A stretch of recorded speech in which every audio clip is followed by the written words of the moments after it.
I counsel so many people that come to me, and the last thing they want to hear from me, even as a minister, is something about God. That's right. Okay, what they want is real help. Mm-hmm. Don't talk to me about the fluffy stuff, okay? I know that there is a God out there. I know that God exists, but how do I fix my problem? Absolutely. And that is the question that they come to you with. You can give people scripture all day long. Okay, you can tell them all day long to believe in God. They have faith. They need help.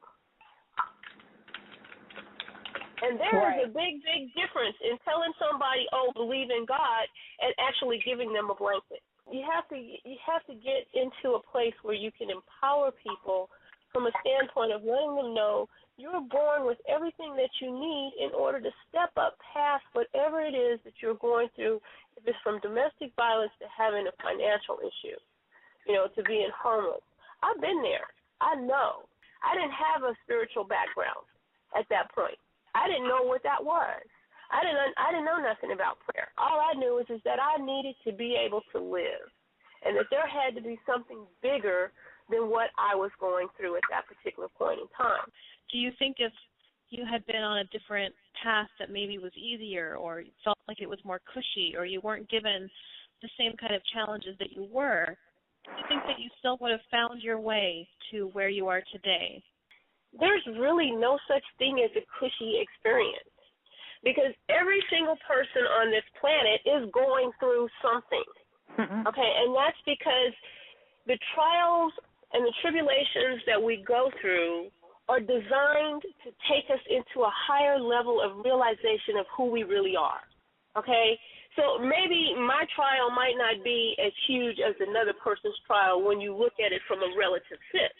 On a scale of 1 to 10, you say, oh, she's going through a 6 and she's going through a 10. But to the person that's going through the 6, it feels like a 10.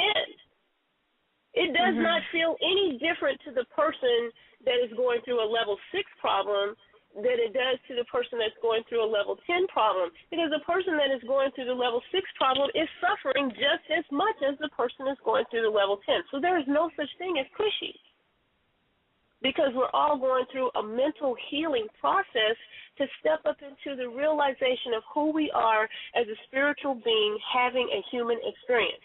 And if you don't go through these situations, you'll never, ever open up a realization to come into the dynamic of understanding who you are on a spiritual level and the power that lives within you. You'll never get there. It will never, ever, ever happen. You have to have trials and tribulations in order for you to come into that power. That's the power that says, you know what, I can't stand this situation anymore, I'm going to make a change. I don't want to be broke anymore, I'm going to make a change. Somebody gave me a blanket, somebody cares enough about me, I need to care enough about myself, I'm going to make a change. That means you have to go through the trial and the tribulation in order for you to know the power of who you are as a spiritual being that can step up on any dynamic that you go through in order to become whatever it is that you desire to be, whatever that is.